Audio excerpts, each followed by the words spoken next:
Кыргызстандын белгилүү саясий жана коомдук ишмерлери президент Сооронбай Жээнбековго ички иштер министринин мурдагы орун басары Курсан Асановго байланыштуу кайрылды. 15 адамдын колу коюлган катта Асанов Кой Таш окуясы учурунда туура иш кылганы, мыйзам бузбаганы айтылат. Катка кол койгондор: Медеткан Шеримкулов, Абдыганы Эркебаев, Өмүрбек Текебаев, Феликс Кулов, Темир Сариев, Камчыбек Ташиев, Кубатбек Байболов, Марат Иманкулов, Абдыгул Чотбаев, Асия Сасыкбаева, Каныбек Осмоналиев, Камила Талиева, Эркин Бөлөкбаев, Жылдызкан Жолдошова, Жолборс Жоробеков. Мурдагы өкмөт башчы Феликс Кулов азаттыктын суроосуна жооп берип жатып, төмөнкүлөргө токтолгон.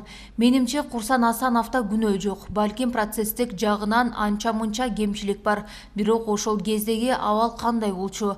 Баары билет да. Шашылыш болгон. Эми соттон көрөбүз да. Чыккынчылык кылды деп жатышат. Бирок иштен алууга андай берене жок. Асанов 7-8 августта Кой Ташта Атамбаевди кармоо операциясында милициянын кызыкчылыгын сатты жана ишеништен кетти деген жүйө менен кызматтан алынган. Кийин ага карата жазык кодексинин 321-несинин кызмат абалынан кыянаттык менен пайдалануу негизинде кылмыш иши козголгон. Ишти аскер прокуратурасы тергеп жатат. 8 августтагы операция тууралуу Атамбаев кармалар алдында аны менен Асанов сүйлөшүп жаткан видео тараган.